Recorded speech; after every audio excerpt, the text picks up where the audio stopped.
Hello दोस्तों, तो स्वागत है एक बार फिर से आपके अपने यूट्यूब चैनल CWS में। तो दोस्तों, बिना देरी के चलिए आगे बढ़ते हैं। दोस्तों, मैं आपको कराने वाला था या करा रहा था रासायनिक अभिक्रियाओं के प्रकार।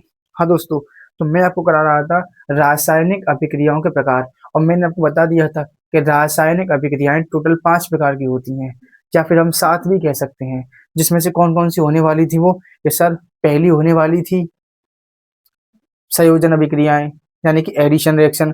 दूसरी होने वाली थी वियोजन अभिक्रियाएं यानी कि डिकम्पोजिशन रिएक्शन। और तीसरी होने वाली थी सर डिस्प्लेसमेंट रिएक्शन यानी कि विस्थापन अभिक्रिया।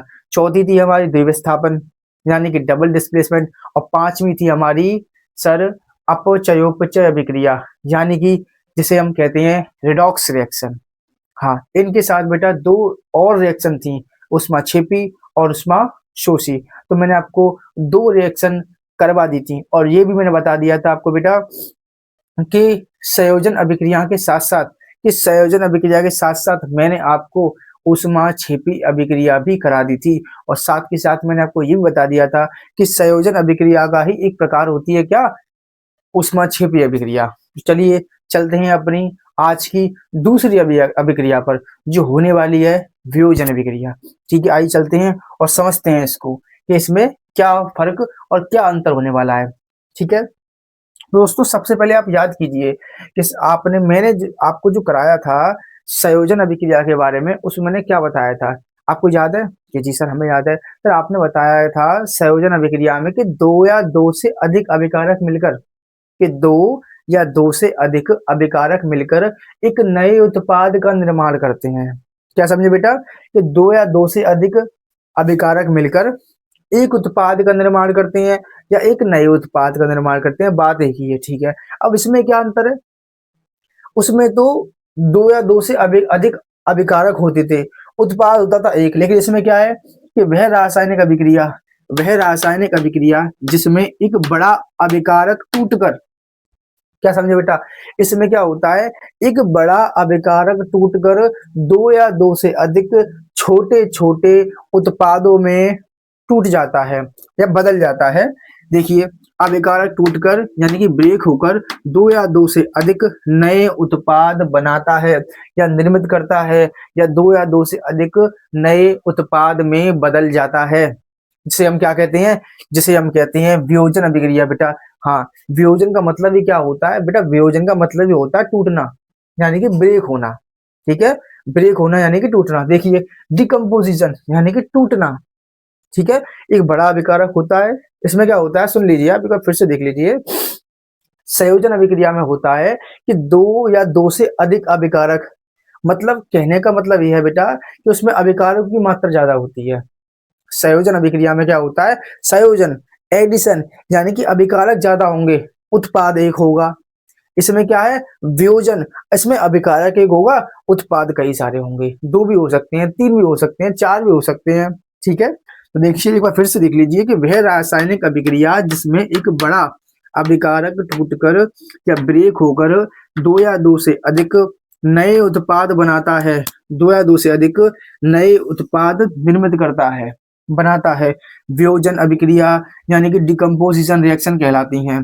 जैसे अब आइए एग्जाम्पल समझते हैं। वहां पर बेटा मैंने आपको याद है कि सर, हाँ याद है हमें, वहां पर सर आपने एग्जाम्पल दिए थे कि H2 sir H2 plus Cl2 मिलेंगे। ये कौन है हमारे? ये सर ये अभिकारक होने वाले हैं। H2 प्लस Cl2 मिलेंगे और क्या बनाएंगे सर? बनाएंगे हमारा 2HCl। ये क्या होने वाला है कि सर हमारा उत्पाद होने वाला है। सर ये हमारा उत्पाद होने वाला है, सर ये हमारे अभिकारक होने वाले हैं। हाँ या ना?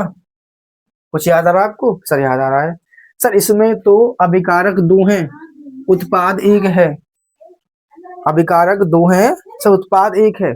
ठीक है, इसमें देखना तो सर इसमें अभिकारक एक है और उत्पाद दो है। हमारा एक अभिकारक जो है दो या दो से अधिक दो उत्पादों में टूट रहा है। तो ये बेसिकली क्या कहेंगे इसको हम, कि सर इसको क्या कहेंगे कि सर ये हमारे होने वाले हैं अभिकारक।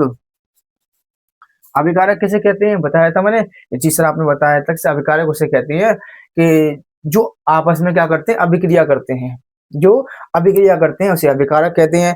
और उत्पाद किसे कहते हैं? ये क्या होने वाले हैं हमारे, कि सर ये हमारे उत्पाद होने वाले हैं। सर ये हमारे उत्पाद होने वाले हैं, यानी कि जिन्हें हम बोलते हैं बेटा प्रोडक्ट, जिन्हें बोलते हैं बेटा रिएक्टेंट। जी हाँ। तो उत्पाद किसे कहते हैं कि सर अभिक्रिया के बाद जो प्राप्त होते हैं, अभिक्रिया के बाद जो प्राप्त होते हैं, ठीक है, उन्हें हम उत्पाद बोलते हैं। बिल्कुल सही। तो एक बार फिर से देखिए, देखो CaCO3 किसका फॉर्मूला होता है बेटा? CaCO3 फॉर्मूला होता है कैल्शियम कार्बोनेट का। किसका होता है? कैल्शियम कार्बोनेट का, जिसे हम खड़िया के नाम से भी जानते हैं। ठीक है, तो कैल्शियम कार्बोनेट, बेटा कैल्शियम कार्बोनेट को जब हम 800 डिग्री सेल्सियस पर गर्म करेंगे, मतलब इस अभिक्रिया को होने के लिए क्या करना पड़ता है? हमें ऊष्मा देनी पड़ती है। वापस से पहुंचिए इससे पहली वाली रिएक्शन पर, संयोजन अभिक्रिया पर। उसमें क्या था? संयोजन अभिक्रिया में आपने पाठ पढ़ा था ऊष्मा क्षेपी अभिक्रिया का। उसमें क्या होता था कि सर हमें याद है सर, उसमें ये होता था कि जब अभिक्रिया होती थी तो ऊष्मा निकलती थी। सर जब अभिक्रिया होती थी तो उत्पाद जब बनता था, उत्पाद के साथ साथ क्या था सर? ऊष्मा भी निकलती थी। इसमें क्या है बेटा? इसमें हमें ऊष्मा देनी पड़ती है। क्या करनी पड़ती है? इसमें हमें ऊष्मा देनी पड़ती है। तभी तो इसके अंदर इसका पार्ट होता है बेटा ऊष्मा शोषी। शोषी का मतलब होता है अवशोषित करना। मतलब हमारी कोई रिएक्शन हो रही है और मान लो उस रिएक्शन को होने के लिए 50 कैलोरी की ऊर्जा चाहिए, उतनी हमारी रिएक्शन के पास है नहीं, तो वो क्या करेगी बेटा? आवश्यक ऊष्मा वो क्या कहाँ से लेगी? वातावरण से लेगी, और फिर जाके वो उत्पाद में चेंज होगी, उत्पाद बनाएगी। ठीक है, तो देखिए एक बार फिर से, CaCO3 बेटा, CaCO3 कैल्शियम कार्बोनेट टूट जाता है किसमें? कैल्शियम ऑक्साइड में। CaO, CaO बेटा क्या होता है बेटा? Ca होता है बिना बुझा चूना। मार्केट में चूना मिलता है, आपने देखा हो खड़िया मिलती है मार्केट में, चूना मिलता है, तो वही चूना बेटा, वही चूना होता है CaO, यानी कि इसे बोलते हैं हम कैल्शियम ऑक्साइड। और क्या निकल जाती है कि सर CO2 निकल जाती है बेटा। तो एस का यहाँ पर सर सफिक्स में एस लिखा हुआ है, इसका मतलब क्या है? देखो CaO के सफिक्स में क्या लिखा हुआ है? एस। एस का मतलब होता है सॉलिड। मतलब आपने खड़िया देखा है, आपने चूना देखा है, तो बेटा बताओ मुझे कि चूना पानी कैसा होता है? पानी ऐसा होता है क्या? क्या गैस होती है क्या? कैसा नहीं। सर चूना तो ठोस होता है, पत्थर जैसा, इसलिए सॉलिड। CO2 का बेटा सॉलिड होती है कि नहीं? हम जब हम बेटा क्या करते हैं, जब ऑक्सीजन लेते हैं तो क्या करते हैं सर? हम जब ऑक्सीजन लेते हैं तो कार्बन डाइऑक्साइड रिलीज करते हैं। सर कार्बन डाइऑक्साइड हम छोड़ते हैं, तो CO2 क्या है सर? एक गैस है, इसलिए मैंने जी लिखा हुआ है मैंने। तो जी का मतलब होता है बेटा गैस, एस का मतलब होता है सॉलिड, और इस एस का मतलब भी क्या होता है? सॉलिड। खड़िया कैसी होती है? जली होती है क्या? खड़िया का बेटा पानी जैसी होती है? नहीं सर, खड़िया भी ठोस होती है। ठीक है, तो कैल्शियम कार्बोनेट को जब हम 800 डिग्री सेल्सियस पर, कितने पर? 800 डिग्री सेल्सियस पर बेटा, 800 डिग्री सेल्सियस काफी उच्च ताप होता है, काफी हाई टेम्परेचर होता है। ठीक है, जब 800 डिग्री सेल्सियस पर इसको गर्म करेंगे, एक बनता है हमारा CaO और एक बनता है हमारी CO2। सिंपल। अगला एग्जांपल देखिए, अगला एग्जांपल बेटा हमारा देखिए AgCl, यानी कि सिल्वर क्लोराइड। क्या है बेटा? ये Ag को बोलते हैं सिल्वर, Cl को बोलते हैं क्लोराइड। जब बेटा AgCl को हम क्या करेंगे, मतलब AgCl पर हम बेटा क्या करेंगे? जब AgCl पर हम सनलाइट, सूर्य के प्रकाश को डालेंगे, किसको? सूर्य के प्रकाश को, यानी कि हम ये भी कह सकते हैं कि ये अभिक्रिया सूर्य के प्रकाश में होती है। ठीक है, सनलाइट में होती है, सूर्य के प्रकाश में होती है। ठीक है, तो बेटा सूर्य के प्रकाश में पड़ेगा तो क्या होगा कि सर हमारी जो अभिक्रिया है उसको ऊष्मा मिलेगी। उसको क्या मिलेगी? ऊष्मा मिलेगी। तो बेटा आवश्यक ऊष्मा उसने वातावरण से ली। मैंने क्या कहा था आपसे कि जब कोई रिएक्शन होती है, इसके अंतर इसके अंदर जो रिएक्शन होती है, मतलब ऊष्मा वियोजन अभिक्रिया के अंदर जो रिएक्शन होती है, उसमें होता क्या है कि सर जो वो अधिकतर ऊष्मा होती है ना, वो वातावरण से लेती है। ठीक है, तो वातावरण से ऊष्मा लेगी, वायुमंडल से ऊष्मा लेगी, जैसे कि यहाँ पर देखो सनलाइट, सूर्य, मतलब जब हम AgCl पर, सिल्वर क्लोराइड पर सूर्य का प्रकाश डालेंगे तो क्या बनेगा कि सर? एक बनेगा हमारा Ag, यानी कि चांदी, सिल्वर, और सर एक निकल, और सर हमारी दूसरा जो हमारा सर बनेगा उत्पाद, वो बनेगा Cl2 गैस, जो वातावरण में रिलीज हो जाएगी, वायुमंडल में मुक्त हो जाएगी। ठीक है, निकल जाएगी। तो हमारा मेन उत्पाद क्या बनेगा कि सर? हमारा मेन उत्पाद बनेगा Ag, यानी कि सिल्वर। कोई दिक्कत, कोई परेशानी बेटा आपको? एक बार फिर से देख लीजिए, जब हम AgCl पर सनलाइट, यानी कि सूर्य का प्रकाश, सूर्य का प्रकाश डालेंगे बेटा, तो हमारा AgCl Ag में और Cl2 में टूट जाता है, वियोजित हो जाता है, इसीलिए इनको वियोजन अभिक्रिया कहते हैं। हमारा एक अभिकारक एक से अधिक दो दो उत्पादों में टूट रहा है, इसीलिए बेटा इनको यही कारण है, इनको हम क्या बोलते हैं, इसलिए सर इसको हम वियोजन अभिक्रियाएं कहते हैं। जैसे मैंने बेटा आपको वहां बताया था कि संयोजन अभिक्रिया का पार्ट होती है क्या, कि सर संयोजन अभिक्रिया का पार्ट होती है हमारी ऊष्माक्षेपी अभिक्रिया। उसी तरह बेटा ठीक उसी तरह हमारी वियोजन अभिक्रिया जो होती है उसका पार्ट होती है ऊष्मा शोषी अभिक्रिया। बहुत सिंपल है। अभी मैंने यहाँ बताया कि ऐसी अभिक्रियाएं जिनको होने के लिए ऊष्मा की जरूरत पड़ती है, ऊष्मा उनको लेनी पड़ती है, हमें ऊष्मा देनी पड़ती है, ठीक है, उनमें ऊष्मा निकलती नहीं है, हमें देनी पड़ेगी ऊष्मा, बाहर से हमें ऊष्मा देनी पड़ेगी। सर बाहर से कैसे ऊष्मा देते हैं, अभी बताऊंगा बाहर से कैसे ऊष्मा देते हैं। उनको पूरा होने के लिए हमें ऊष्मा देनी पड़ेगी, तब जाके बेटा वो कंप्लीट होती हैं, पूरी होती हैं, तब जाके वो उत्पाद बनाती हैं, प्रोडक्ट बनाती हैं। क्लियर? देख लीजिए, एक बार डेफिनेशन देख लेते हैं, परिभाषा देख लो कि वह रासायनिक अभिक्रिया जिसको संपन्न होने के लिए ऊर्जा की आवश्यकता पड़ती है, मतलब उसको ऊर्जा लेनी पड़ती है, चाहे उसको ऊर्जा हम दें या फिर उसको ऊष्मा या ऊर्जा वातावरण से लेनी पड़े। ठीक, ऊष्मा की आवश्यकता होती है अर्थात ऊर्जा देनी पड़ती है, ऊष्मा शोषी अभिक्रिया कहलाती है, यानी कि एंडोथर्मिक रिएक्शन कहलाती हैं। जैसे एग्जांपल देख लीजिए, अब देखो सेम बेटा एग्जांपल यहाँ लिखा हुआ है, सेम एग्जांपल यहाँ लिखा हुआ है, ये वाला सेम एग्जांपल यहाँ लिखा हुआ है, सेम एग्जांपल यहाँ लिखा हुआ है, तो बेटा आप कहने का मतलब इससे ये प्रूव हो रहा है बेटा कि ये जो ऊष्मा शोषी अभिक्रिया है वो वियोजन अभिक्रिया का ही पार्ट है। क्लियर? जैसे वहां पर क्या था, संयोजन अभिक्रिया का पार्ट कौन थी, ऊष्मा छिपी अभिक्रिया। ठीक है, अगर आप संयोजन पढ़ते हो तो ऊष्मा छिपी साथ ही साथ पढ़ लेते हो, बस परिभाषा में थोड़ा सा अंतर आता है। ठीक उसी तरह से जब आप वियोजन पढ़ते हो तो ऊष्मा शोषी भी साथ ही साथ पढ़ लेते हो, बस परिभाषा में थोड़ा सा अंतर आता है। देखो यहाँ पर है कि रासायनिक अभिक्रिया जिसमें एक बड़ा अभिकारक टूटकर दो नए अभिकारक दो नए उत्पाद निर्मित करता है। इसमें क्या है कि वह रासायनिक अभिक्रिया जिसमें संपन्न होने के लिए ऊष्मा की आवश्यकता होती है। तो थोड़ा सा मेरी तरफ से क्या है बेटा, इसमें परिभाषा में अंतर है, हालांकि एग्जाम्पल सारे वही होने वाले हैं। ठीक, जैसे देखिए CaCO3 को हमने क्या किया कि सर CaCO3 यानी कि कैल्शियम कार्बोनेट को हमने क्या किया, 800 डिग्री सेल्सियस का ताप दिया।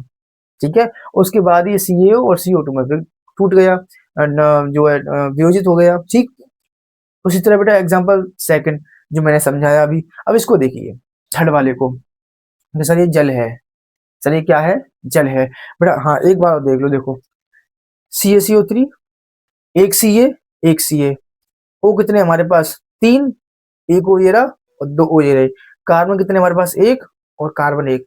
बेटा ये इन रिएक्शन को बैलेंस करना भी बहुत जरूरी है। बैलेंस मतलब होता है कि दोनों तरफ सारे के सारे जो परमाणु हैं या अणु हैं या यौगिक हैं वो बराबर होने चाहिए।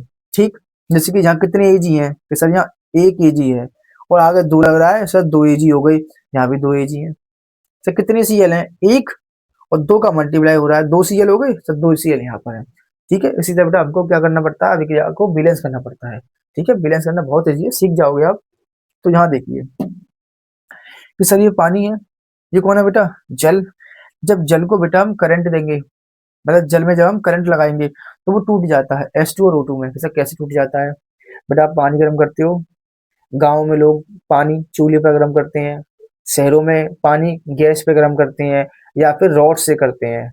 जब रॉड से पानी हम गर्म करते हैं तो बताना मुझे जरा, जब हम रॉड से पानी गर्म करते हैं तो पानी क्या होता है कि सर पानी गर्म हो जाता है, हाँ या ना, कि सर हाँ। रॉड से गर्म करने पर बेटा पानी गर्म हो जाता है, तो पानी को क्या मिल गई, सर पानी को जल को सर ऊष्मा मिल गई, जल को ऊर्जा मिल गई। बेटा ऊर्जा मिलेगी तो उसे ऊर्जा मिलेगी तो वो टूट जाएगा H2 में और O2 में।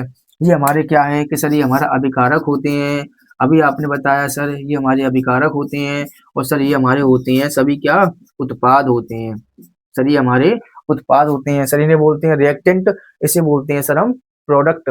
आई होप, मैं आशा करता हूँ बेटा आप सभी को समझ में आ गई होंगी वियोजन अभिक्रियाएं और ऊष्मा शोषी अभिक्रियाएं। कहने के लिए बेटा हमने दो अभिक्रियाएं पढ़नी, लेकिन हम जानते हैं हमने चार अभिक्रियाओं को कवर कर लिया है, हमने चार अभिक्रियाओं को कवर कर लिया है। वो कौन सी चार होने वाली हैं कि सर संयोजन के साथ हमने ऊष्मा छिपी पढ़ ली, दो वहां पर पढ़ ली सर हमने साथ ही साथ। और सर वियोजन के साथ हमने ऊष्मा शोषी पढ़ ली सर, हमने चार पढ़ चुकी हैं। अब तीन रह गई हैं, विस्थापन, द्विविस्थापन और रेडॉक्स। ये काफी सिंपल होने वाली हैं। बस इसके लिए अब विस्थापन और द्विविस्थापन के लिए आपको एक सीरीज याद रखनी पड़ेगी, रिएक्टिविटी सीरीज, मेटल्स की रिएक्टिविटी सीरीज, यानी धातुओं की सक्रियता श्रेणी। ठीक है, बहुत सिंपल है। बहुत उसकी ट्रिक बहुत ही शानदार और बहुत ही भयंकर, उसकी मैं ट्रिक भी बताने वाला हूँ, जिससे आप कभी भी नहीं भूलोगे। वो दोनों रिएक्शन काफी इंपॉर्टेंट हैं। ये सातों की सातों रिएक्शन काफी इंपॉर्टेंट होने वाली हैं, और पेपर में भी आपको देखने को यहाँ से मिल सकती हैं। 101% आपको यहाँ से एक या दो रिएक्शन देखने को मिलेगी, 2 से 3 नंबर में या 4 नंबर में भी। ठीक है, तो फटाफट से इसका बेटा स्क्रीनशॉट ले लो, फिर चलते हैं आगे अपनी अगली रिएक्शन पर। ठीक है,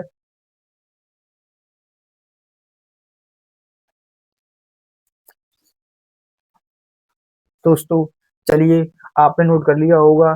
चलिए आगे चलते हैं अपनी तीसरी अभिक्रिया पर, जो होने वाली है विस्थापन अभिक्रिया। तो आइए समझते हैं आपको। तो दोस्तों, बच्चों, विस्थापन अभिक्रिया समझने से पहले आपको इसकी एक सक्रियता श्रेणी समझनी पड़ेगी। जी हाँ, बेटा क्या है सक्रियता श्रेणी? बेटा, सक्रियता श्रेणी वो है जिसमें कौन सी धातु कितनी ज्यादा अभिक्रियाशील होती है, यानी कि ज्यादा reactive.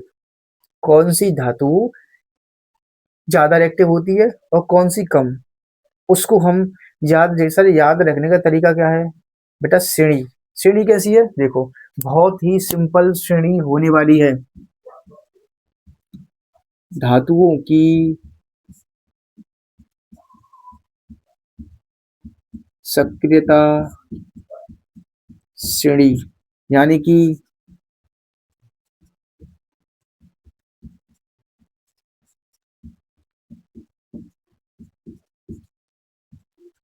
Reactivity series of metal. आइए समझते हैं सर ये है क्या। देखो,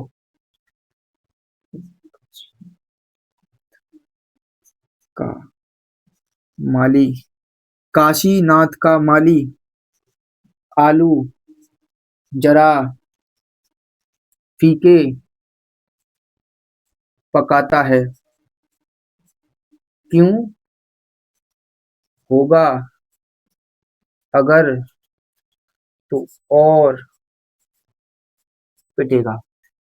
बच्चों, ये सीरीज आपको याद रखनी है कि सर इस सीरीज में सर है क्या, इसको एक बार ढंग से समझा दो।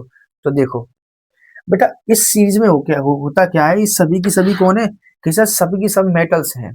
ये सभी की सभी कौन है कि सर सभी की सभी इसमें धातुएं हैं। इसीलिए बेटा इनको धातुओं की सक्रियता श्रेणी हम बोलते हैं। बेटा इस श्रेणी में जो धातु, जो मेटल जितनी ऊपर आती है, इस श्रेणी में जो है, जो मेटल जितनी ऊपर आती है, ठीक है, वो उतनी ज्यादा ताकतवर, स्ट्रॉन्ग, यानी कि क्रियाशील होती है। ठीक है, या फिर उतनी ज्यादा क्या होती है, रिएक्टिव होती है। मतलब कहने का मतलब जो है कि जैसे कि हम इन धातुओं की जो, वैसे कि सबसे ज्यादा रिएक्टिव कौन होती है, जो जितनी ऊपर होगी सबसे ज्यादा क्रियाशील होगी। ठीक, जैसे कि मैं बोलूं आपसे, हमें रिएक्शन करनी है और हमने क्या किया, पोटेशियम या सोडियम ले लिया, तो रिएक्शन बहुत जल्दी देखने को मिलेगी हमें, कुछ सेकंडों में ही, नैनो सेकंडों में ही रिएक्शन हमें देखने को मिलेगी। लेकिन हम बेटा जब Fe यानी लोहे से या फिर हम सोने से किसी की अभिक्रिया करेंगे, तो रिएक्शन बहुत लेट देखने को मिलेगी, घंटे 2 घंटे दिनों लग सकते हैं उसमें। क्यों? क्योंकि ये लेस रिएक्टिव होती हैं। कैसी रिएक्टिव होती है बेटा? लेस रिएक्टिव होती हैं, कम अभिक्रियाशील होती हैं। क्या होती हैं? कम अभिक्रियाशील होती हैं। तो सर याद करने का तरीका क्या है सर? सर क्या सर हम इसको ऐसे ही याद रखेंगे कि पोटेशियम सोडियम? नहीं, हमें इसको ऐसे याद नहीं रखना है। तो सर ट्रिक क्या है? आपने कहा था कि आप अभिक्रिया धातुओं की अभिक्रिया श्रेणी याद करने के लिए ट्रिक बताओगे, तो बेटा हाँ, मैं ट्रिक बताने जा रहा हूँ। देखो ट्रिक क्या है बेटा, ट्रिक है, के का मतलब होता है बेटा काशी, काशी नाथ का माली आलू जरा, आलू जरा फीके पकाता है। क्यों? होगा अगर तो और पिटेगा। बेटा इस तरीके से याद करने की ट्रिक आपको कोई नहीं बताएगा। जी हाँ, कोई नहीं बताएगा। बुक में यहाँ तक लिखा हुआ केवल कि काशीनाथ का माली आलू जरा फीके पकाता है, बस यहाँ से यहाँ तक मिलेगा आपको। क्यों? होगा अगर तो और पिटेगा। देखिए, आपको याद रखने का तरीका। की का मतलब बेटा क्या होता है? काशी। की का मतलब क्या है कि सर के का मतलब होता है काशी। ना का मतलब होता है नाथ। कैल्शियम का मतलब बेटा यहाँ पे होता है का। एमजी का मतलब होता है माली। आलू का मतलब होता है आलू। एल का मतलब होता है आलू। जिंक का मतलब होता है जरा। इसी तरह बेटा इनके मतलब होते हैं। आपको याद रखने पड़ेगा कि सर आपको याद रखने क्या करना पड़ेगा, पहले आपको याद रखना पड़ेगा काशीनाथ का माली आलू जरा फीके पकाता है। आलू जरा फीके पकाता है, क्यों? होगा अगर तो और पिटेगा।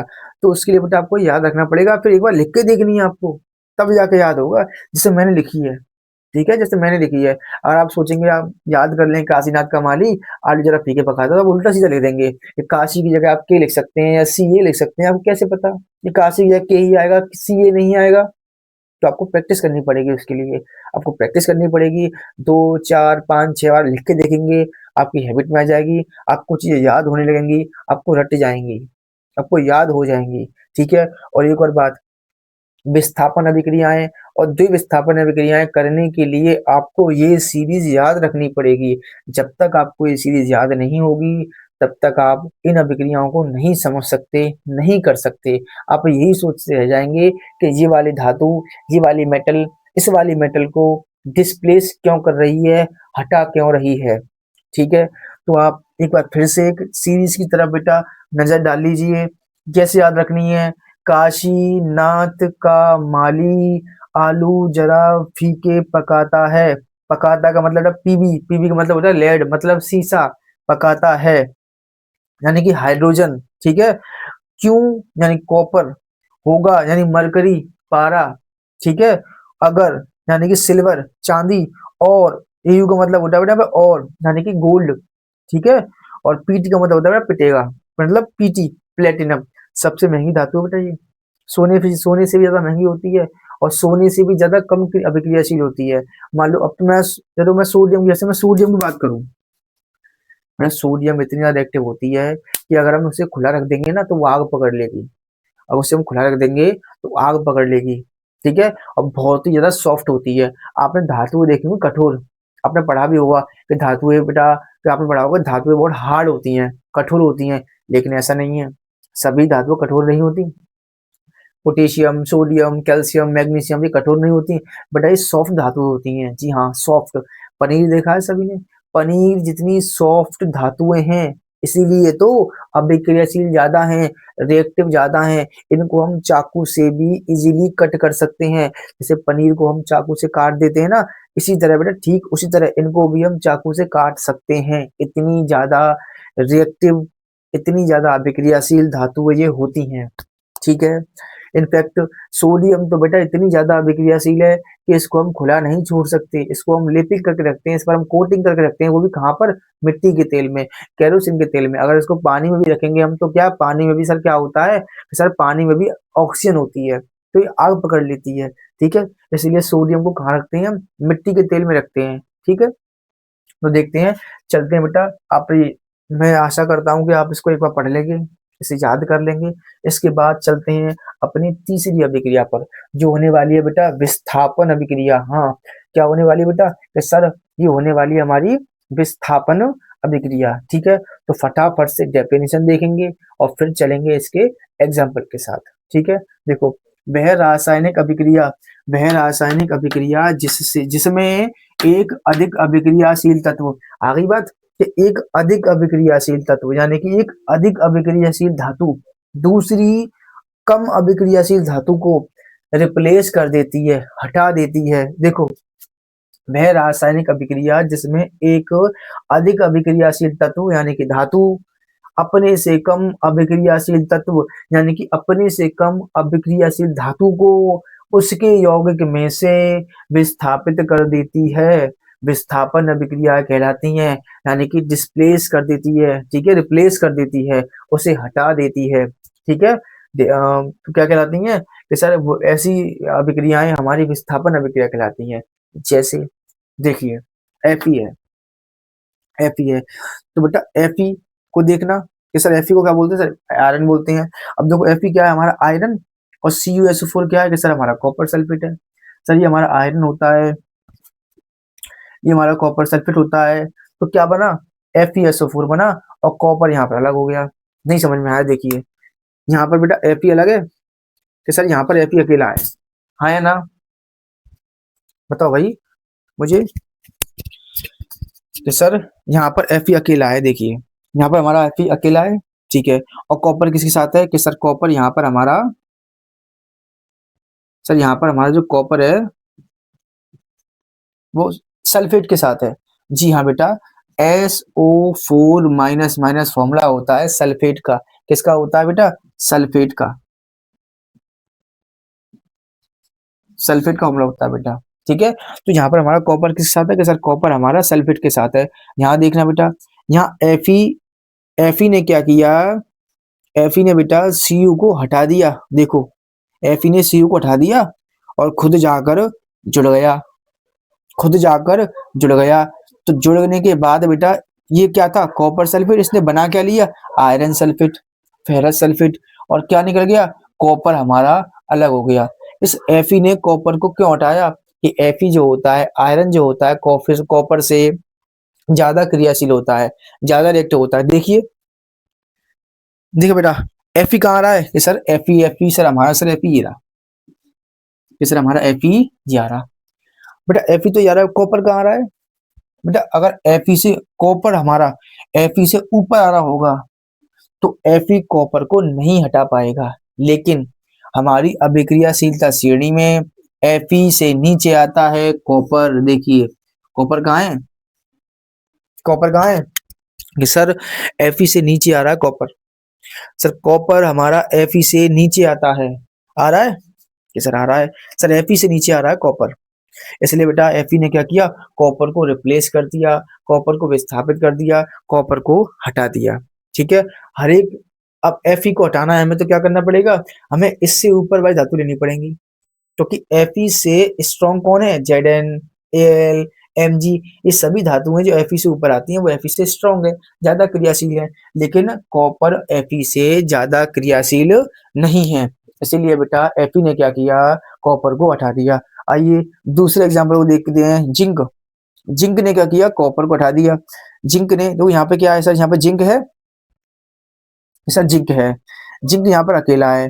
अब जिंक यहाँ पर अकेला है तो यहाँ देखना उत्पाद में क्या हो रहा है, उत्पाद में सर किस, सर उत्पाद में तो कॉपर अकेला है, सर ये कैसे हो गया बेटा, ये कैसे क्या हो गया, हमारी अभिक्रियाशीलता श्रेणी देखो, वो ज्यादा, सिंपल सी बात है, एक ज्यादा ताकतवर व्यक्ति, एक ज्यादा स्ट्रॉन्ग मैन वो बेटा वीक मैन को हमेशा पीट देगा, एक ज्यादा ताकतवर व्यक्ति जो है वो कमजोर व्यक्ति को फोड़ ही देगा, और उससे बेटा क्या करना, वो भाग जाएगा कमजोर व्यक्ति को, तो जो बाद में देख लूंगा वगैरह वगैरह। अब बात की बात तो बेटा बात की बात है, अब पिट तो हो गया ही बेचारा, है कि नहीं, जो करना है तभी करना था, ठीक है। तो चलिए चलते हैं, देखो अब जिंक ने क्या किया कि सर जिंक ने कॉपर को रिप्लेस कर दिया। जिंक कहाँ आता है कि सर जिंक ये रहा,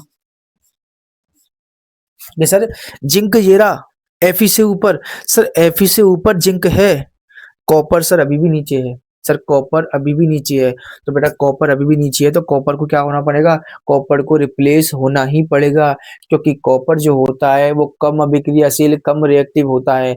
जब आपको ये सक्रियता श्रेणी याद हो जाएगी तो आप चुटकियों में इन रिएक्शन को करने लगेंगे, क्योंकि विस्थापन अभिक्रिया और द्विविस्थापन अभिक्रिया डिपेंड है इस सक्रियता श्रेणी पर। जब तक आपको याद नहीं होगी तब तक आपका काम नहीं चलने वाला है। और बहुत ही मैंने इजी ट्रिक बताई है आपको इसे याद रखने की, कि काशीनाथ का माली आलू जरा फीके पकाता है, क्यों होगा अगर तो और पिटेगा, ठीक है। चलिए आपको मैं एक एग्जांपल और कराता हूँ कि सर कैसे, देखो इसमें से कोई सा ले लो आप कि सर कॉपर के साथ बड़ा अन्याय हुआ है। सर कॉपर को तो एफी ने भी पीटा, यानी कि निकाल दिया। सर कॉपर को तो जिंक ने भी निकाल दिया। बच्चे चलो अब लेते हैं हम सोडियम लेते हैं। चलो सोडियम क्या लेते हैं? सोडियम लेते हैं। सोडियम लेते हैं। सर सोडियम क्या है? धातु है। सर सोडियम क्या है? सर सोडियम हमारी धातु है, यानी कि सॉलिड। बेटा जब बताइए किससे कराया विक्रिया?